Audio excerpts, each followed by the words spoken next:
अखिलेश यादव ने दावा तो नफरती दुर्गंध को समाजवादी इत्र की सुगंध से मिटाने का किया है, लेकिन कन्नौज के इत्र कारोबारी पीयूष जैन के ठिकाने से काले धन की बरामदगी ने इत्र को बड़ा चुनावी मुद्दा बना दिया।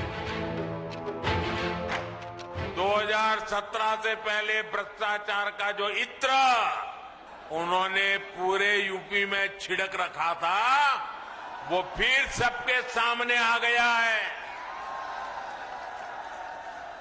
लेकिन अब वो मुंह पे ताला लगा के बैठे हैं, क्रेडिट लेने के लिए आगे नहीं आ रहे हैं।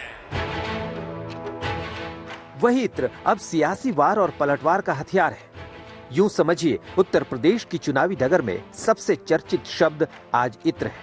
इत्र के बहाने प्रधानमंत्री ने कानपुर में अखिलेश यादव पर निशाना साधा।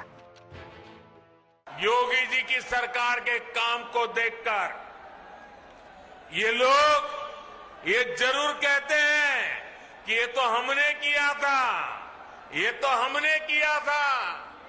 मैं सोच रहा था बीते दिनों जो बक्से भर भर के नोट मिली है, नोट, उसके बाद भी ये लोग यही कहेंगे कि ये भी हमने ही किया है। वैसे इत्र को अतर भी कहते हैं, जो अरबी शब्द है जिसका अर्थ होता है खुशबू। लेकिन अब चुनावी मंच पर इत्र से खुशबू नहीं बल्कि दुर्गंध के दावे हो रहे हैं। ये समाजवादी इत्र नहीं, समाजवादी बदबू है जो गरीबों की बददुआ को लेकर के प्रदेश के अंदर फैलाया जा रहा है। ये गरीबों की आह का प्रतीक है। किसी गरीब को मकान से, किसी गरीब को अन्न से, किसी गरीब को शासन के अन्य योजनाओं से वंचित करके जो पैसा इन्होंने लूट करके रखा था, आज दीवालों से कैसे निकल रहा है, इसका प्रमाण आज आप देख रहे होंगे। ये पैसा गरीब का पैसा है और गरीब का पैसा सत्ता के संरक्षण में कैसे लूटा जाता था, इसका प्रमाण भी है। मुख्यमंत्री जी से बड़ा झूठा मुख्यमंत्री कोई नहीं हो सकता धरती पर। अगर योगी होकर के कोई झूठ बोले, भगवा वस्त्र पहन करके झूठ बोले, तो उसमें कोई भरोसा कैसे करेगा। ये मुख्यमंत्री उत्तर प्रदेश के जो कह रहे हैं कि कानपुर में जो पैसा निकला है वो कहीं ना कहीं समाजवादियों से या इत्र बनाने वाले कारोबारी से रिश्ता जुड़ता है, इससे बड़ा झूठ मुख्यमंत्री कोई बोल नहीं सकते। अखिलेश यादव आरोपों को झूठ करार दे रहे हैं, लेकिन कानपुर में इत्र का जिक्र मोदी ने किया, गढ़मुक्तेश्वर में बीजेपी के राष्ट्रीय अध्यक्ष जेपी नड्डा ने किया, तो हरदोई तक इत्र को अमित शाह ने पहुंचा दिया। आज उनको जवाब देते नहीं बनता है।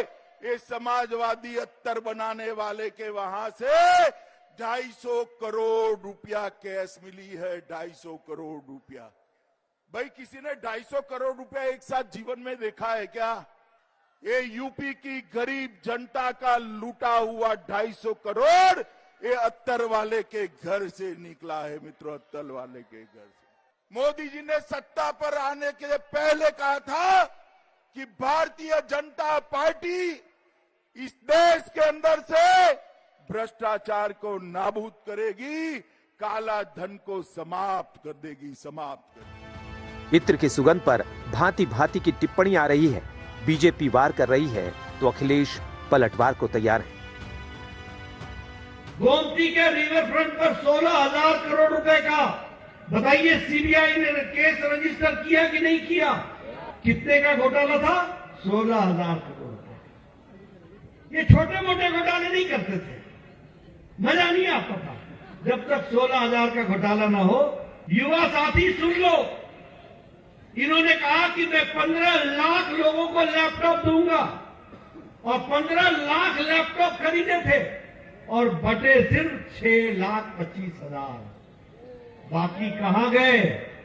ये झूठ बोलने वाले लोग हैं। समाजवादी लोगों ने जो काम किया उसको रिकॉर्ड टाइम में किया।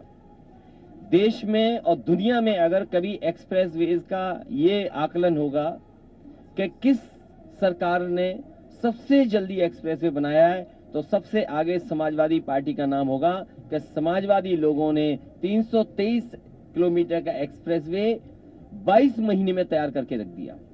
इसी तरह जब लखनऊ की मेट्रो का बनने का काम शुरू हुआ था, सबसे कम समय में देश में कोचीन से भी कम समय में मेट्रो तैयार हो गई थी। बीजेपी इत्र कारोबारी पीयूष जैन को समाजवादी पार्टी का करीबी बता रही है, तो समाजवादी पार्टी पीयूष जैन को बीजेपी का खासम खास बता रही है। दोनों का अपना अपना दावा है, लेकिन सवाल जस का तस है कि काले धन के कुबेर का गॉडफादर कौन है। आज तक ब्यूरो।